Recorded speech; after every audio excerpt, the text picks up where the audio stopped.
Primavera de 1985. Una serie de ataques tienen lugar en diversos lugares del sur de California, pero podrían no ser hechos tan aislados como parece. Estábamos bastante seguros de que estaban relacionados de algún modo por el tipo de arma que habían utilizado.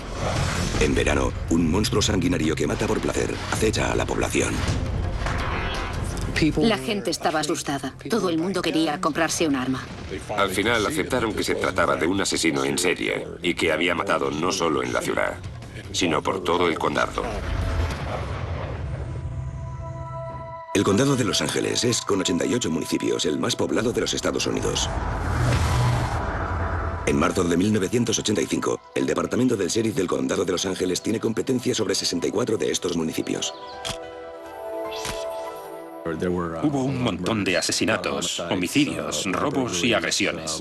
En esa época, creo que había unos 10 millones de personas en la ciudad. Y era un lugar bastante bullicioso. María Hernández, de 21 años, vuelve a casa después de cenar con su novio en la ciudad de Monterey Park. Comparte piso en la localidad vecina de Rosemead con Dale Okazaki, que está a punto de cumplir 35 años. Cuando María aparca en el garaje, no se da cuenta de que alguien la ha seguido a casa. Una hora más tarde, el detective Gil Carrillo llega al apartamento. Con 34 años, es el detective más joven del Departamento de Homicidios del Condado de Los Ángeles y ha trabajado en más de 300 casos de asesinato.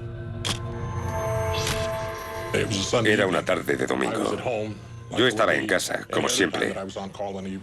Por la tarde-noche me llamaron y me dijeron que fuera a Rosemead, que habían herido a una chica y habían matado a otra.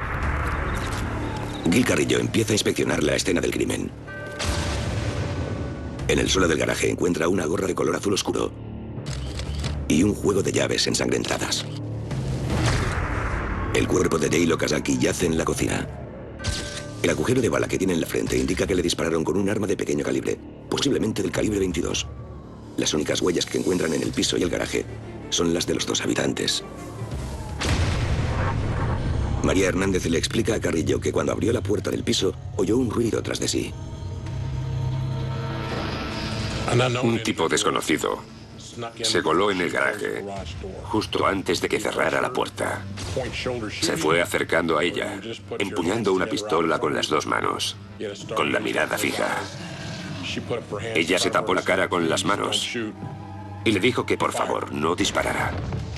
El tipo disparó y ella cayó al suelo. Él entonces apartó el cuerpo de la chica y entró en el piso. Lo que pasó fue que la bala impactó en las llaves del coche. Penetró en la mano y no salió afuera. La chica se levantó, pulsó el botón para abrir la puerta del garaje y salió corriendo para tratar de salvarse. Entonces oyó otro disparo. María corre hacia el exterior del piso y al ver que el hombre sale con la intención de dispararle de nuevo, se esconde detrás de un coche. Al final, levantó los brazos, lo miró fijamente a los ojos y le dijo: «Ya me has disparado una vez, por favor, no vuelvas a hacerlo». Entonces el tipo bajó la pistola y se marchó. María entró en el piso y descubrió a su compañera en la cocina, muerta a causa del disparo que había oído. María explica a Carrillo que el hombre es un completo desconocido, de 1,80 m, delgado, pelo negro y mirada aterradora. Un dibujante de la policía realiza un retrato robot basándose en su descripción. Se lo estaba enseñando a unos detectives y entonces vino alguien que también trabajaba en el departamento de huellas y me dijo que tenía un retrato muy similar, de un caso en el que habían intentado secuestrar a un niño. La autopsia confirma que la bala que mató a Dale Okazaki era del calibre 22. Poco después, Gil Carrillo se hace con otra pieza del rompecabezas. La misma noche que mataron a Dale Okazaki, alguien llama a la policía de Monterey Park para avisar de que hay una mujer tendida en la calle con el pulso muy débil. Los testigos describen a un hombre vestido con ropa oscura que se mete en el coche de la víctima. Momentos más tarde, la chica se desploma sobre la calzada y el asaltante regresa a su propio vehículo y se marcha. La mujer no puede articular palabra y respira con dificultad. La trasladan al hospital, pero al llegar constatan que ha fallecido. La identifican como Verónica Yu, de 30 años. La policía de Monterrey Park confirma que a Verónica le han disparado con un arma del calibre 22 en el costado y en la espalda. El mismo calibre que en el caso anterior. La bala extraída del cuerpo de Dale Okazaki ha quedado demasiado maltrecha como para poder compararla con exactitud, pero Carrillo cree que ambos incidentes están relacionados. El oficial Frank Salerno opina lo mismo. En aquella época, el detective Frank Salerno llevaba unos 20 años en el departamento del sheriff de Los Ángeles. Era un detective de homicidios veterano y había trabajado en muchos casos famosos, como el del estrangulador de Hillside, un caso que aterrorizó a la población en los años 70. Hubo 2 asesinatos que ocurrieron en una misma noche y estábamos bastante seguros de que de un modo u otro estaban relacionados, a juzgar por las balas encontradas en los 2 casos. Los detectives necesitan más pruebas para conectar ambos casos. Desgraciadamente, estas pruebas se obtendrán a un alto precio. 27 de marzo de 1985. En la localidad de Whittier, al este de Los Ángeles, Bruno Polo, gerente de un restaurante, llega a casa de su buen amigo y jefe Vincent Zazzara y su esposa Maxine. En aquella época, mi padre era el propietario de 2 pizzerías con las que ocupaba su tiempo. Era contable y estaba ya casi retirado. Y también era un padre excelente. Mi madre venía de un entorno muy humilde. Y cuando vino a California, se casó con mi padre y se hizo contable y abogada. Bruno se percata de que la puerta de casa sigue entreabierta, tal y como la había dejado la noche anterior cuando había ido a llevar unos recibos del restaurante. Los recibos siguen en el buzón y nadie los ha abierto. En el interior encuentra a Vincent Zazzara muerto en el sofá y tiene sangre seca junto a la oreja. Lo que encuentra en el dormitorio es mucho peor. Cuando el hijo de Vincent, Peter, llega a la escena del crimen, los agentes ya la han acordonado. Sentí como si me hubieran arrancado el corazón. Fue un momento muy duro para mí. Yo quería entrar en la casa, pero no me dejaban. Estaba a punto de empujarles y abrirme paso hacia adentro, pero me dijeron que con eso lo único que conseguiría sería alterarme aún más. Lo que encontramos fue a un hombre adulto tendido en un sofá al que habían disparado con el cañón del arma en contacto con la cabeza, lo que le produjo una muerte instantánea. En el caso de la señora Zazzara, había signos de mutilación. También le habían disparado, pero además la habían mutilado. Tenía heridas de arma blanca en el torso y no sabíamos si se trataba de algún tipo de mensaje, de un intento por parte del asesino de grabar sus iniciales o qué. Nos mostraba una faceta del asesino que no habíamos visto antes. Los investigadores encuentran varias huellas de pisadas en el patio trasero. Una de ellas estaba en un cubo que había usado el ladrón para colarse por la ventana y entrar en la vivienda. Había dejado otras huellas en la tierra del parterre mientras me rodeaba alrededor de la casa. Recogieron las huellas de pisadas que había en el cubo, igual que recogerían unas huellas dactilares. Echaron los polvos y estamparon la huella en una lámina de plástico que posteriormente colocaron sobre una tarjeta. La autopsia demuestra que Vincent Zazzara murió de un único disparo en la cabeza, mientras que a Maxine le dispararon 3 veces en la cabeza y el cuello. Su cuerpo también muestra múltiples cuchilladas y puñaladas que recibió después de morir. No era un simple asesinato. No nos habría impactado tanto si el asesino simplemente hubiese aparecido y hubiese disparado a alguien. Por supuesto, que hubiesen disparado a alguien era horrible, pero que además le hubiese mutilado de aquella manera lo hacía todo mucho más macabro. Ambas víctimas fueron asesinadas por un arma del calibre 22, pero no se puede determinar de modo concluyente que sean idénticas a las balas de los 2 primeros asesinatos. Sin embargo, sí que hay un vínculo. La descripción del responsable de 3 casos anteriores de agresión sexual es similar a la del hombre al que describió María Hernández, incluso su fuerte olor corporal. La huella de pisada que encontraron grabada en el cemento húmedo en uno de los casos coincide con la que encontraron en el patio trasero de los Zazzara. Carecen de pruebas concluyentes, pero tanto Carrillo como Salerno tienen el presentimiento de que el asesinato de los Azzara es el último de una serie de brutales crímenes perpetrados por un mismo hombre. Si hubiésemos descubierto el tipo de pistola o encontrado alguna otra pista, quizás habríamos corroborado que en efecto se trataba de un mismo asesino, pero no teníamos suficiente información como para vincular los 3 asesinatos. Sin embargo, las balas se parecían lo suficiente como para suponer que se trataba de la misma pistola que usaron en los 2 primeros casos. Al cabo de un par de semanas ya estábamos seguros de que nos encontrábamos ante la amenaza de un asesino en serie, aunque no sabíamos casi nada sobre él. Abril de 1985. En el departamento del sheriff del condado de Los Ángeles, los detectives de homicidios han asignado a un grupo de agentes la tarea de buscar pistas sobre los 3 tiroteos, que podrían ser obra de un mismo sujeto. No han logrado identificar la distintiva huella de pisada que recogieron del jardín de las víctimas de asesinato, Vincent y Maxine Azzara, pero concuerda con una huella que encontraron en la escena de un reciente intento de secuestro que tuvo lugar en Los Ángeles. Los detectives de Monterey Park siguen en busca del hombre que disparó a Veronica Yu en su coche. Al principio, los habitantes de Monterey Park pensaron que había sido una disputa de pareja. No creían que pudiera estar relacionado con otros casos en los que estábamos trabajando en otras partes del condado. 13 de abril de 1985. En Monterey Park, Bill Doy, de 66 años, ayuda a su esposa Lillian a meterse en la cama. Una apoplejía que sufrió hace 2 años la dejó postrada en una silla de ruedas. 14 de abril. Por la madrugada, un camión de bomberos se detiene frente a la casa de los Doy. Un hombre que apenas puede articular palabra ha llamado al teléfono de emergencias. Los bomberos encuentran a Lillian Doy con la cara hinchada y el pulgar de la mano izquierda esposado. Su marido, Bill, está inconsciente. El señor Doy dormía solo en una habitación y la señora Doy en otra.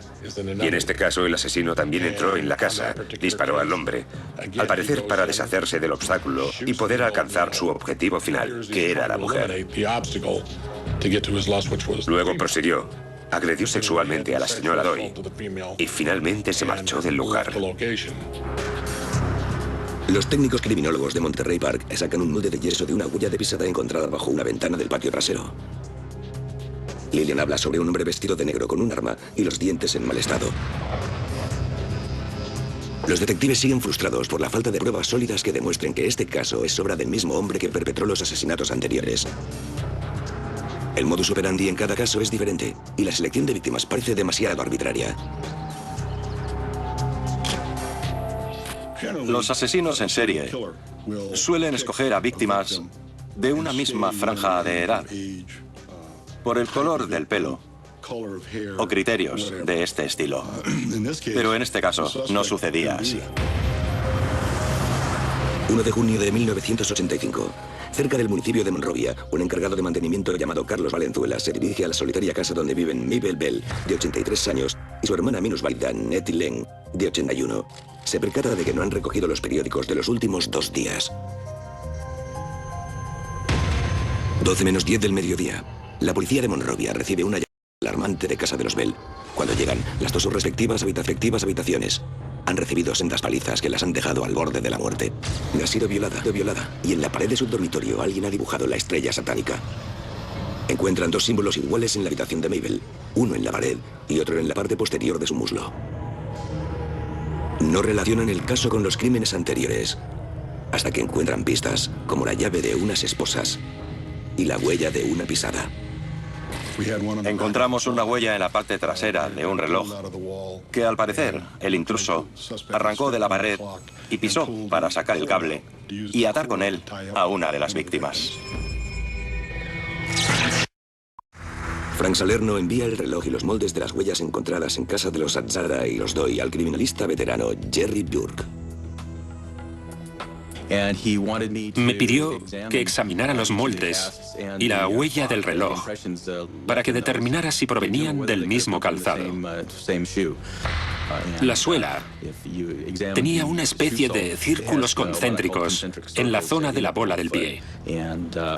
Comprobé que, efectivamente, estos círculos coincidían en tamaño y diámetro con los de los moldes de yeso de las huellas encontradas en los otros 2 asesinatos.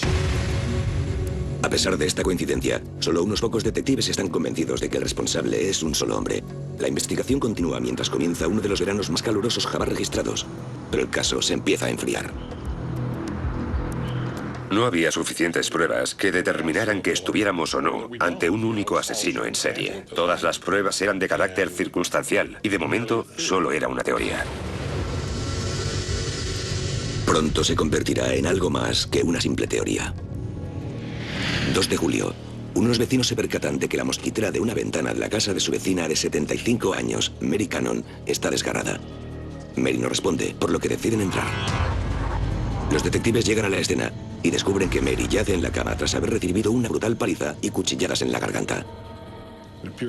La moqueta estaba recién aspirada y se podían ver las pisadas tanto fuera como dentro de la habitación. Lo que hicimos fue cortar trozos de moqueta, retirarlos, colocarlos sobre una lámina de madera y llevarlos de inmediato al laboratorio de criminalística para sacarles fotos con una luz oblicua antes de que la moqueta se hinchara y recuperara su estado normal. Las fotografías muestran que la huella concuerda en tamaño y forma con las encontradas en los otros casos. Eso nos volvía a remitir a los primeros casos en los que encontramos huellas de pisadas. Aunque está claro que las huellas son idénticas, los detectives aún desconocen la marca del calzado, o si hay varios criminales que lo usen.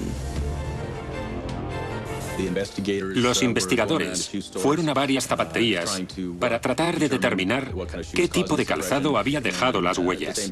En esa época dio la casualidad de que teníamos de becaria a una estudiante en prácticas de la Universidad Estatal de Colorado que jugaba a voleibol con los Colorado States y al ver una de las huellas reconoció la marca y dijo, «Oh, es una Avia». En 1985, la marca Avia de calzado deportivo acaba de entrar en el mercado y tiene sede en Portland, Oregón. Cuando lo descubrimos, me fui a Portland para hablar con el fabricante de los zapatos, con el fin de obtener toda la información que pudiera. Aunque la lista de similitudes crece, las pruebas son todavía de carácter circunstancial. No había nada que relacionar todos los casos. No habíamos encontrado huellas en todas las escenas, ni siquiera la misma arma, ya que habían usado varios tipos.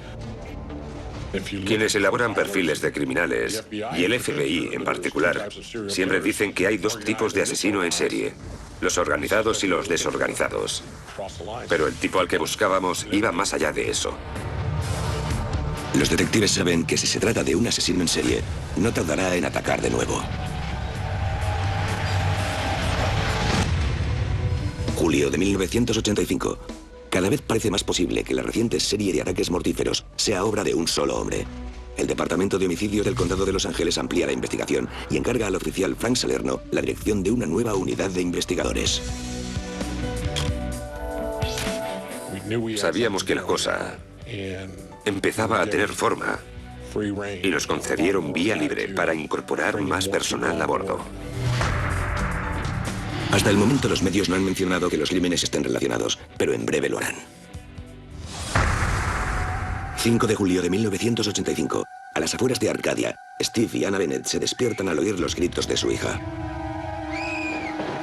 En algún momento de la noche, la joven de 16 años, Whitney Bennett, ha recibido una paliza tan brutal que está irreconocible, pero milagrosamente ha logrado sobrevivir.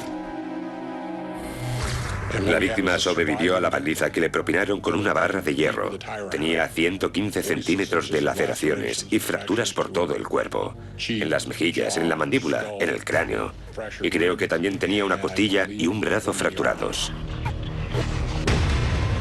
Frank Salerno y Gil Carrillo están seguros de que ha sido obra del asesino al que buscan. Pero al parecer no hay nada que lo vincule con este crimen. No hay nada hasta que reciben la llamada de la criminalista Giselle Lavigne. Era como en una serie de detectives de la tele. Salió con las gafas puestas, la bata de científica, el pelo recogido, y nos dijo, amigos, creo que deberían ver esto. Cuando entramos, vimos que en el edredón del dormitorio había estampada con sangre la huella de una deportiva de marca Avia. Nos pusimos manos a la obra para tratar de obtener tanta información como pudiéramos. y relacionar todos los casos para seguir trabajando en ellos. La unidad de investigación se centra en los archivos y los informes criminales de otros condados, en crímenes similares que puedan haber pasado por alto y cuyas descripciones de los autores puedan coincidir. Un informe les llama la atención. Se trata del caso de Carol Kyle, en el que una enfermera fue violada en su casa de Burbank el 30 de mayo, la noche después de que atacaran a Mabel Bell y Nettie Lane. Vimos que habían apuntado cosas que el sujeto había dicho como «no me mires» o «he matado». Esto nos hacía relacionarlo de algún modo con los otros casos. Y de hecho, nos convenció bastante de que podría ser el hombre al que estábamos buscando.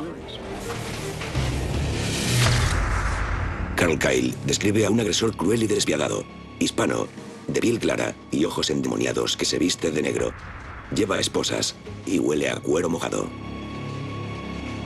La policía realiza otro retrato para compararlo con la versión de María Hernández. Se trata del mismo hombre, un hombre que está a punto de volver a atacar. 7 de julio de 1985. Llaman al detective del condado de Los Ángeles, Gil Carrillo, para que vaya a una casa de Monterrey Park. En el interior encuentra el cadáver de Joyce Nelson, una anciana de 61 años que acaba de recibir una brutal paliza, y la marca personal del asesino.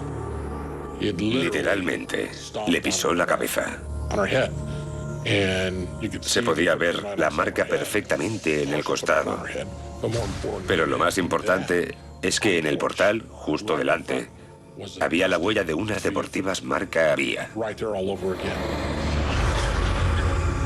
Las huellas de las deportivas vinculan el asesinato de Nelson con los anteriores ataques, pero la duda sigue en pie.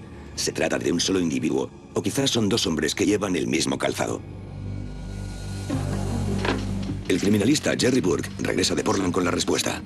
Según el fabricante, solo se han distribuido 1.354 zapatillas Avia Aerobic en los Estados Unidos.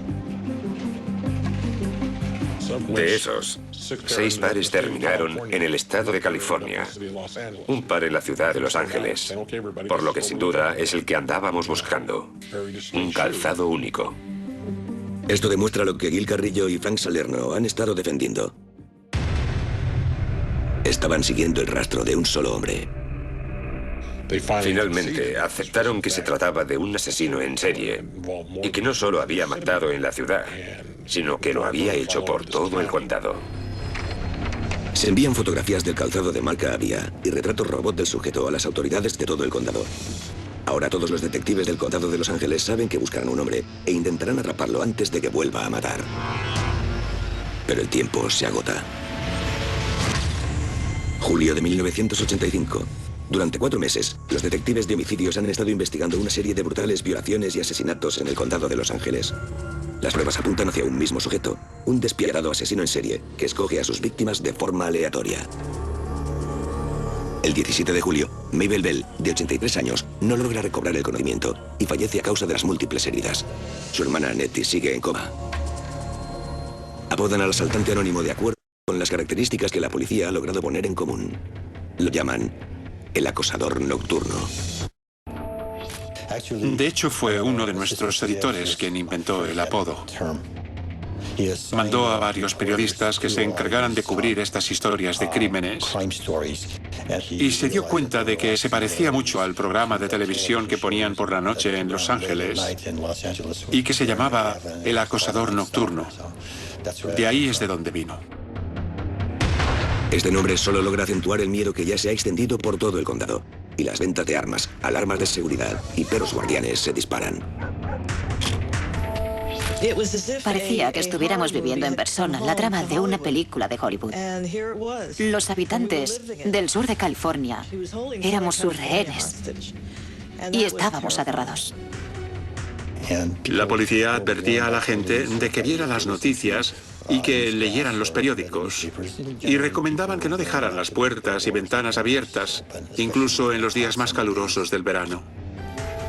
Le dije a mi marido que dejáramos las ventanas y las puertas cerradas con llave por la noche porque me daba miedo que viniera alguien y nos asesinaran mientras dormíamos. Los habitantes del condado de Los Ángeles tienen motivos para estar asustados. A pesar de las precauciones, el acosador nocturno es como un vampiro. y puede aparecer en cualquier momento para saciar su sed de sangre humana. Desde finales de julio hasta principios de agosto, lo relacionan con 4 asesinatos más ocurridos en 4 municipios diferentes del condado de Los Ángeles. Las pruebas indican que el asesino usa al menos 2 armas diferentes. Una del calibre 22, como la que mató a Dale Okazaki y Veronica Yu, y una pistola del calibre 25. Los titulares alertan de la noticia por todo el país. Se ofrecen recompensas de más de $10.000 para quien proporcione alguna información que permita su detención. La policía espera que quien conozca al acosador nocturno revele su identidad. 18 de agosto de 1985. En San Francisco, 600 kilómetros al norte de Los Ángeles, David Penn, de 30 años, llega a casa de sus padres, Peter y Barbara. Pero nadie contesta.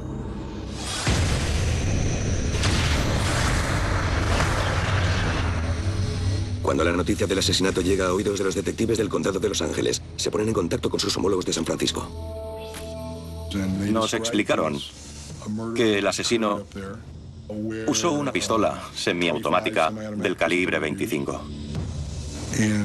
También dijeron que en la pared habían encontrado una estrella como la que habíamos visto antes, que al hombre lo mataron nada más entrar en la vivienda y que a la mujer la habían agredido físicamente. Ese mismo día, cogimos un avión a San Francisco y nos presentamos en la escena. Observamos el lugar, hablamos con los investigadores y llegamos a la conclusión de que sin duda su caso estaba relacionado con los nuestros. Con la noticia de su presencia en el norte de California, el acosador nocturno ahora acecha a todo el estado. Pero esa misma semana, el hallazgo de nuevas pruebas propiciará el primer gran punto de inflexión en la investigación del caso. La noche del 24 de agosto de 1985, en la ciudad de Mission Viejo, del condado de Orange, James Romero, de 13 años, repara su motocicleta en el garaje de sus padres. En un momento dado, se percata de que un Toyota naranja pasa por la calle con las luces apagadas. Más tarde, cuando el vehículo vuelve a pasar, el chico decide apuntar el número de la matrícula. Esa misma noche, el hombre al que llaman el acosador nocturno dispara al técnico informático de 29 años, Bill Carnes, y viola a su novia, de 27, Carol Smith. Trasladan a la pareja al hospital, donde los cirujanos consiguen sacar 2 balas del calibre 25 del cerebro de Bill. Cuando se propagó la noticia de un intento de asesinato en la zona, el chico se puso en contacto con las autoridades y les proporcionó el número de matrícula de un tipo sospechoso. Resultó que era un vehículo robado y más tarde lo encontraron en el condado de Los Ángeles. Y en ese vehículo encontramos que el tipo había dejado sus huellas dactilares en la parte de atrás del espejo retrovisor al tratar de ajustarlo. Esta es una pista de vital importancia y no tardarán en obtener otra. Alguien está dispuesto a revelar la identidad del acosador nocturno por una parte de la recompensa de $80.000. Jesse Pérez es un delincuente de poca monta que a menudo queda con un ladrón profesional de El Paso que tiene dentadura en mal estado, adora a Satanás y escucha heavy metal. Lo conoce solo con el nombre de Rick.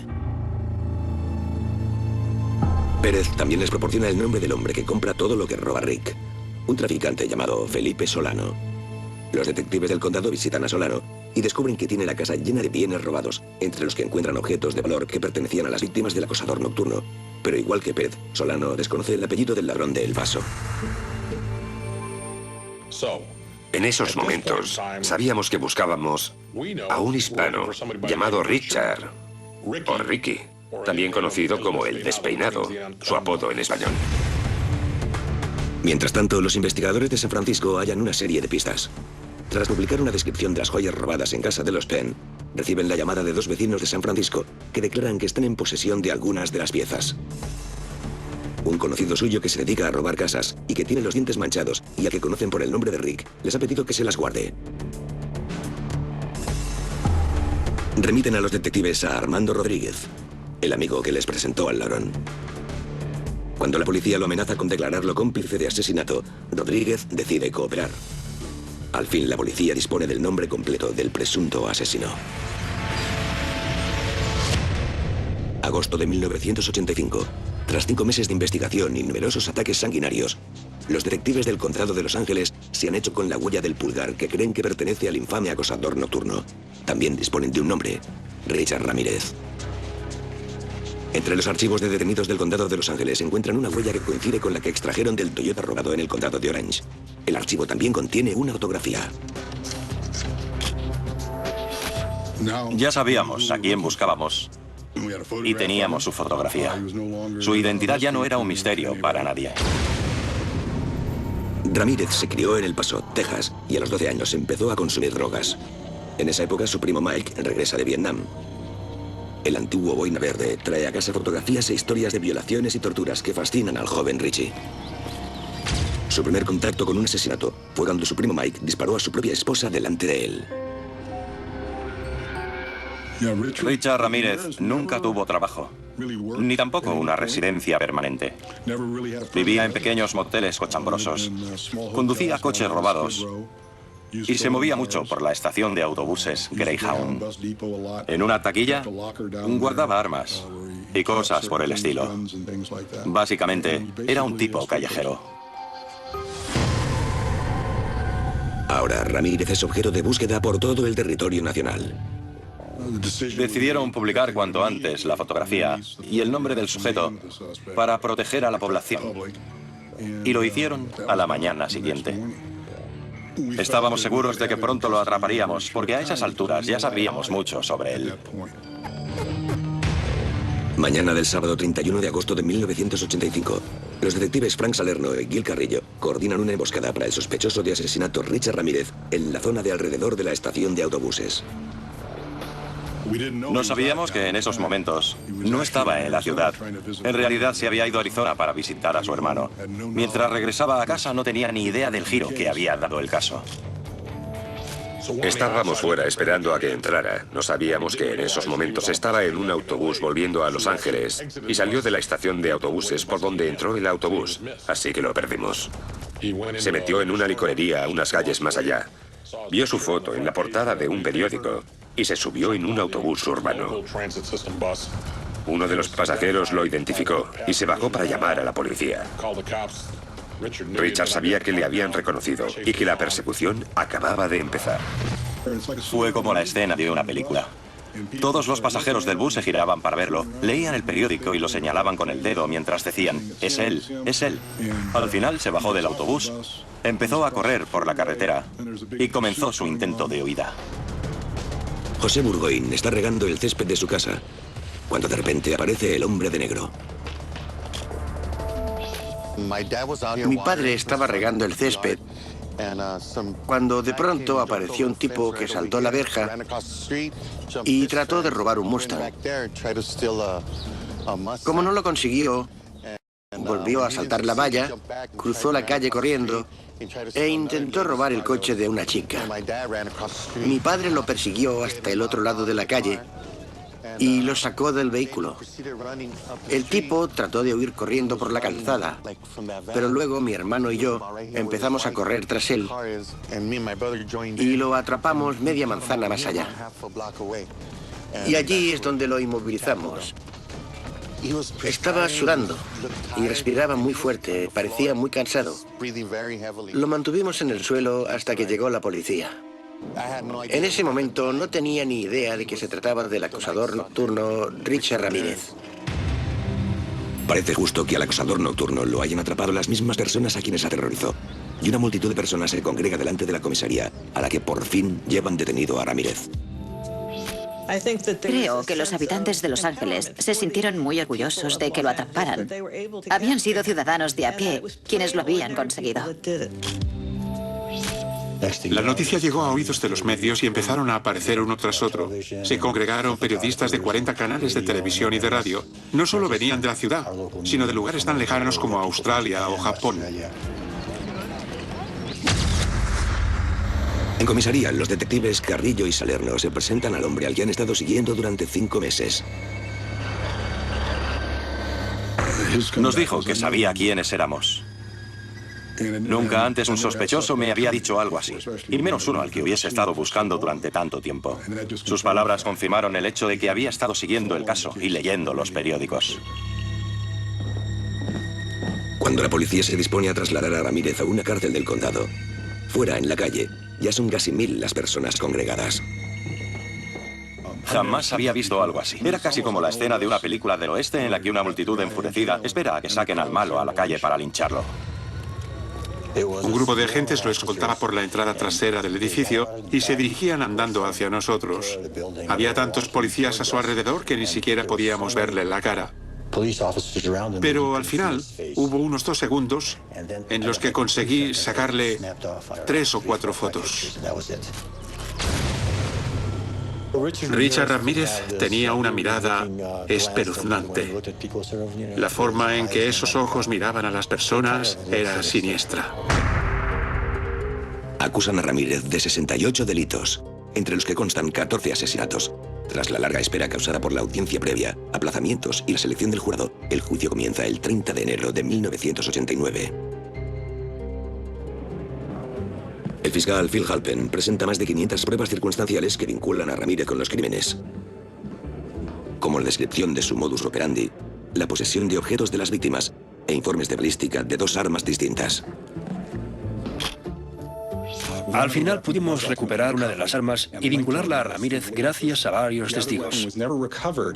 Nunca llegamos a encontrar la otra arma, pero descubrimos unos casquillos de bala en una taquilla de la estación de autobuses donde guardaba sus cosas. Una de las pruebas más convincentes y que aparecía en casi todos los casos era la extraña huella de pisada. Eso vinculaba a todos los casos, aunque fuera de forma circunstancial. Phil Halpen explicó de forma muy convincente que quien llevaba esos zapatos tenía que ser la persona a quien pertenecían las huellas dactilares, y esa persona era Richard Ramírez. En este caso todo era ir atando cabos.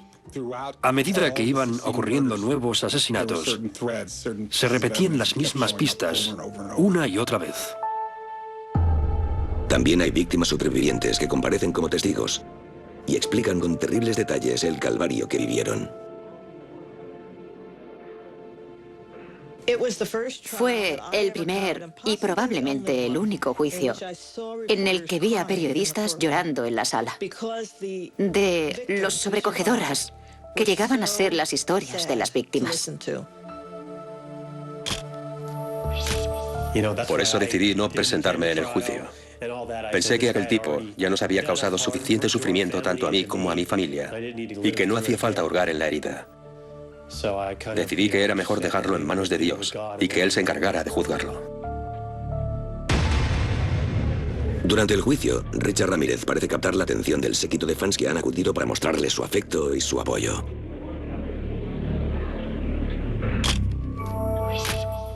Se ve que a Ramírez le gustaban las mujeres. Se sentó en el juzgado junto a sus abogados defensores con las gafas de sol puestas y de vez en cuando se giraba hacia las chicas. Se sacaba las gafas y las miraba de forma lasciva. Tenía la sonrisa más espeluznante que he visto en mi vida. Era la maldad personificada. He cubierto la noticia del caso de Charles Manson y de muchos otros casos de asesinato a lo largo de mi carrera. Pero ningún acusado fue ni de lejos tan aterrador como Richard Ramírez. 20 de septiembre de 1989, declaran a Richard Ramírez culpable de 13 cargos de asesinato, 5 intentos de asesinato, 11 agresiones sexuales y 14 robos. Lo condenan a morir en la cámara de gas de California. Jamás olvidaré las últimas palabras que pronunció al salir del juzgado. Me voy a Disneylandia. No creo que fuera consciente de la seriedad de lo que había hecho, ni de lo que se le venía encima. Décadas más tarde, Richard Ramírez aún espera su ejecución en el corredor de la muerte. Se casó en prisión en 1996 con una de las mujeres que siguieron su juicio, y seguirá allí hasta que no queden más apelaciones pendientes. Cuando hay una sentencia de muerte en California, se presenta de forma automática un recurso al Tribunal Supremo del Estado. En agosto de 2006, el Tribunal Supremo de California desestimó el recurso. El proceso es largo y doloroso para quienes tratan de poner punto y final a todos estos años de sufrimiento. Las víctimas vuelven a ser víctimas, incluso ahora que ya han quedado atrás los asesinatos. Porque todos estamos afectados, mis hermanos, mis hermanas, mis primos, mis parientes. Todos seguimos afectados por el crimen. Era tan horrible que hubiera hecho algo así, y de forma tan gratuita. Lo hizo sin ningún motivo. Era un asesino de lo más cruel y despiadado. Este tipo, según sus propias palabras, quería convertirse en el mayor asesino en serie de la historia. Si no lo hubiésemos detenido, sin duda alguna lo habría conseguido.